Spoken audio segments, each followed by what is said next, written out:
احساس اور عمل۔ اس ویڈیو میں 5 الفاظوں کی تشریح کی جائے گی: احساس، سوچ، جاننا، عمل اور انا۔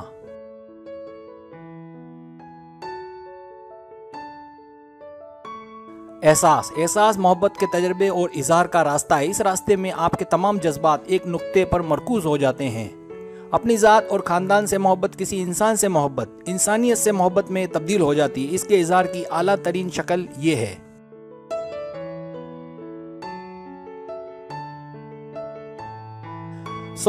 سوچ کا عمل اس جانب اشارہ کرتا ہے کہ جب آپ کا دماغ بے چین ہو کر سوچنا چھوڑ دیتا ہے، اس راستے پر آپ سکون اور اطمینان کی تلاش کے لیے آپ اپنے اندر کی آواز کو خاموش کر دیتے ہیں۔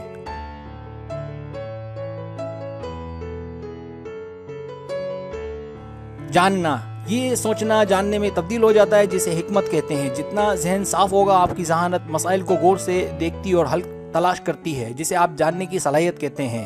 ذاتی نوعیت کے سوال ختم ہو جاتے ہیں۔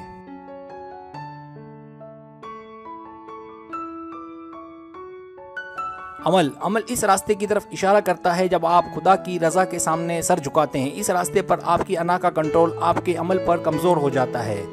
آپ کے اعمال خود غرضانہ خواہشات اور مطالبات کے زیر اثر نہیں رہتے۔ آغاز میں اس سے بچنا مشکل ہو جاتا ہے کہ آپ اپنی ذات کی خواہش کے مطابق عمل کر رہے ہوں۔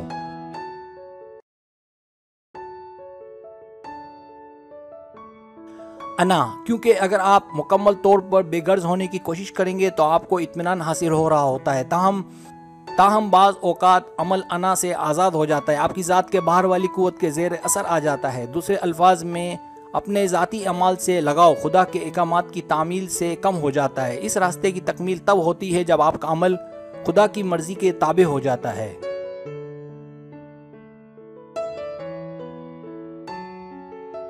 اگر آپ کو میری ویڈیو پسند آئے تو برائے مہربانی سبسکرائب کریں، لائک کریں، شیئر کریں، اپنے دوستوں سے کہیں۔ سبسکرائب کرنے سے ہی ہوتا ہے ہمارا جو چینل ہے وہ گرو کرتا ہے، آگے بڑھتا ہے۔ ویڈیو دیکھنے کا بہت شکریہ۔ اللہ حافظ۔